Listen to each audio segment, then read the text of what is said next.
근데 공부를 하나도 안 한 거죠. 그래서 한 2시간 동안 역사 선생님한테 편지를 쓴 적이 있다. 그리고 당연히 빵점을 받았다. 이런 아픈 기억이 있습니다. Bonjour à tous! 네, 여러분 안녕하세요. 반갑습니다. 시원스쿨 프랑스어 대표 강사 클라입니다. 네, 요즘 다들 여행 많이 가고 싶으시잖아요. 저도 여행 진짜로 좋아하는데 요즘은 코시국 때문에 어디 가지도 못하고 해서 되게 슬픈 상황이잖아요. 그러다가 제가 이 유럽 10개의 길이라는 책을 만나게 되었는데 프랑스에 대한 이야기가 이 파트 안에 있더라고요. 이거 읽다 보니까 뭔가 프랑스에서 있었던 일들, 제가 유학생활하면서 지냈던 일들, 그 중에서 했던 경험들이 막 새록새록 떠올라서 여러분들께 좀 공유해보면 좋겠다 싶어서 가져와 봤습니다. 첫 번째 도시는 파리인데요. 파리 하면 에펠탑이죠. 저도 에펠탑 진짜로 좋아했었는데 저 같은 경우에는 지하철을 타고 매일 이렇게 학교를 다녔었거든요. 또 제가 다니던 학교가 앙발리드라는 역이었는데 거기에서 보면 이제 에펠탑이 되게 잘 보여요. 에펠탑이 되게 크게 보이는데 학교 끝나고 나서 친구들이랑 가끔 가서 뭐 맛있는 거 사가지고 앉아서 잔디밭에서 빵 뜯어 먹고 와인도 한 잔 마시고 했던 기억이 되게 많이 나는 것 같아요. 또 프랑스 하면 박물관, 미술관들이 굉장히 많죠. 저 같은 경우는 이제 뭐 미술을 굉장히 좋아하다 보니까 미술을 또 공부를 했었어요. 그래서 뽕피두 미술관에 가는 걸 굉장히 좋아했고요. 뭐 루브르 박물관에도 자주 들르기도 했고 진짜 많이 다녔던 것 같습니다. 뭐 할 거 없으면 그냥 가서 앉아 있기도 하고 그냥 친구들이랑 대화를 나누기도 하고 그랬는데 정말 저한테는 그 시간이 힐링의 시간이었다? 약간 그렇게 되는 것 같아요. 이제 루브르 박물관 하면 다들 모나리자 보겠다고 막 달려들잖아요. 제가 모나리자 보러 갔을 때도 한 3번 정도 방문을 했는데 모나리자가 생각보다 진짜 요만해요. 정말 작아요. 그래서 뭐 제대로 보이지도 않고 직접 다가가서 보면 명작이구나 그건 알겠는데 왜지? 라는 생각이 좀 들었던 것 같아요. 정말 좋아했던 작품은 제가 좋아하는 작가인 이제 마크 로스코의 작품을 뽕피두 미술관에서 본 적이 있는데 그 작품을 보면서 거의 뭐 눈물까지 흘렸던 것 같아요. 정말 강렬했거든요. 네, 바게트빵. 한국에서 제가 뭐 다른 빵집에서 바게트빵을 먹어보긴 했지만 저희 동네에 있던 빵집의 그 바게트빵이 진짜 맛있어요. 프랑스는 가면은 새벽부터 사람들이 바게트빵을 사려고 줄을 서 있어요. 정말로. 그만큼 주식이기도 하고 정말 어디든 빠지지 않고 먹는 게 바게트거든요. 아침에 일어났을 때도 저는 기숙사에서 제일 좋아하는 시간이 아침 시간이었는데 이제 기숙사에서 내려와가지고 카페테리아에 딱 가면은 바게트 반쪽이 이렇게 있어요. 그럼 그거를 칼로 이렇게 썰어가지고 이따만한 칼로 또 썰어요. 그걸 썰어서 이제 버터 바르고 딸기잼 바르고 해서 또 이만한 볼에다가 커피 또는 코코아를 따릅니다. 거기다 찍어서 먹으면 환상. 네, 그렇게 살을 8kg를 쪘습니다. 바게트빵 때문이에요.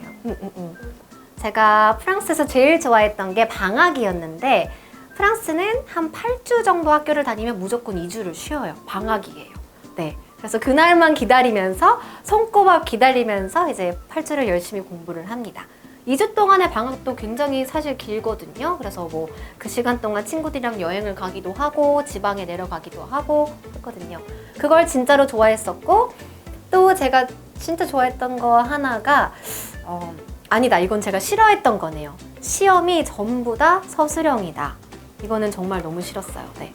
우리나라는 다 객관식이라서 그냥 이거 찍어볼까 하면은 약간 답이 되기도 하잖아요. 프랑스는 심지어 수학도 주관식이에요.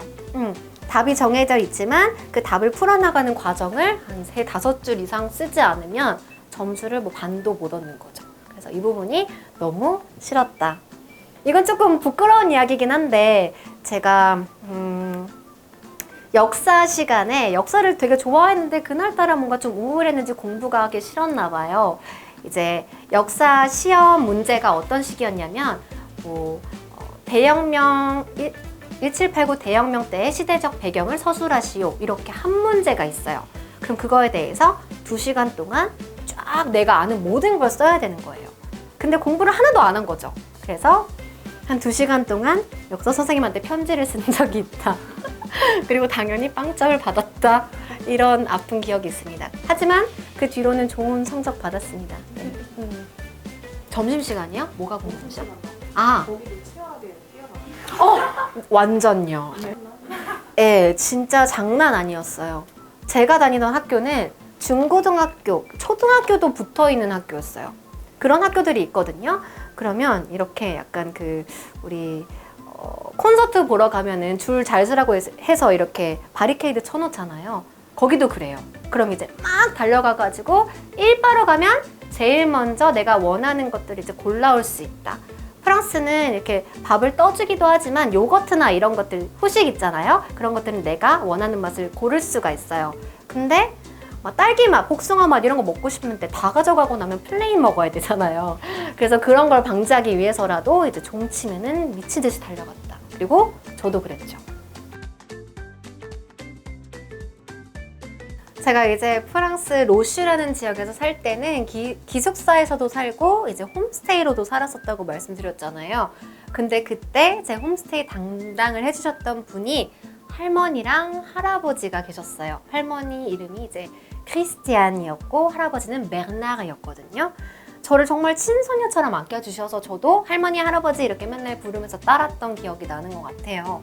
근데 제가 1년가량을 이제 로슈에 있었고 그 뒤에는 파리로 옮기게 됐잖아요. 그래서 작별 인사를 할 때 하필이면 그때 이제 할아버지께서 알아 누우시는 바람에 이제 침상에서 작별 인사를 했던 기억이 나요. 근데 그리고 나서 이제 할머니께 저 가서도 연락 열심히 잘 종종 드릴게요 하고 왔는데 파리 생활에 이제 바람이 들다 보니 즐겁게 지내고 친구들이랑 뭐 열심히 공부하고 지내다 보니까 연락을 제대로 못 드린 거죠. 메일을 확인해 보니까 어느 날에 할머니가 이렇게 메일이 온 거예요. 할아버지가 이제 아프셔서 돌아가셨다라고 메일을 받고 굉장히 마음이 아팠던 것 같아요. 제가 한 번이라도 더 연락을 드려서 할아버지랑 컨택트를 했어야 되는데 라는 아쉬움이 굉장히 많이 남았거든요. 근데 그리고 나서 한국으로 돌아온 지 거의 10년이 다 되어 가는데 이제 고등학교 생활도 마치고 대학교도 다니고 하면서 어느샌가 이제 프랑스에서 있었던 일들을 다 잊고 살잖아요. 어느 날 할머니가 딱 생각이 나는 거예요. 이제 할머니도 정말 이제 그 시간이 지나면서 나이가 계속 더 드셨을 텐데 혹시라도 하면서 안 좋은 생각이 난 거죠. 그래서 지금이라도 빨리 연락을 드려서 그동안 연락 못 드려서 너무 죄송했다. 그리고 너무 보고 싶다. 찾아뵙고 싶다. 이런 내용을 담아서 편지를 써야지 하고 써서 드렸는데 다행스럽게도 할머니가 너무 반갑게 맞아주시고 사진도 종종 보내주셨는데 이제 한 70 후반이 다 되어 가신데도 불구하고 막 귀걸이를 막 이렇게 길게 늘어뜨리시고 구두도 신으시고 하시더라고요. 그래서 너무 행복했던 기억이 납니다. 그리고 제가 예전에 머물던 그 로슈라는 지역이 루아르 강을 지나는 그런 지역이에요. 그래서 그 주변에 되게 많은 성들이 있었어요. 고성지대였거든요. 그래서 방학 때 되면 이제 그 1년 동안은 그런 고성지대를 막 돌아다니면서 이제 공주 왕자들이 살던 그런 곳을 많이 탐방을 했다. 근데 사실 프랑스 하면은 뭐 파리나 뭐 제가 말씀드렸던 로쉬 그리고 고성지대 그쪽도 있지만 제가 딱 한 군데가 또 기억이 나는 게 이제 남부에 내려가다 보면 오베르뉴라는 지역이 있어요. 그쪽은 이제 화산지대예요. 제가 수학여행으로 갔던 곳인데 진짜 추운 겨울날에 그 화산지대 올라가겠다고 거의 경사가 90도였는데 그걸 막 올랐던 기억이 납니다. 근데 거기도 경관이 되게 멋있었으니까 화산 구경하고 싶으신 분들은 오베르뉴라는 지역도 한번 가보시길 바래요. 네. 이렇게 해서 유럽 10개의 길이라는 책을 읽고 프랑스에 대해서 이야기를 나눠봤는데요. 어쩌다 보니까 제 이야기를 더 많이 하게 된 것 같아요. 여러분들 재밌게 봐주셨으면 좋겠고요. 또 이번 영상을 통해서 프랑스에 대해서 조금 더 많이 알아가시고 프랑스어, 시원스쿨 프랑스에서 공부 열심히 하셔서 나중에 이제 프랑스 여행 가셨을 때 제가 말씀드렸던 곳들도 한번 가보시고 그때 했던 에피소드들도 한 번씩 떠올려 보셨으면 좋겠습니다. 저는 더 재밌는 강의로 여러분들 찾아뵐게요. 그때 만나요. Au revoir!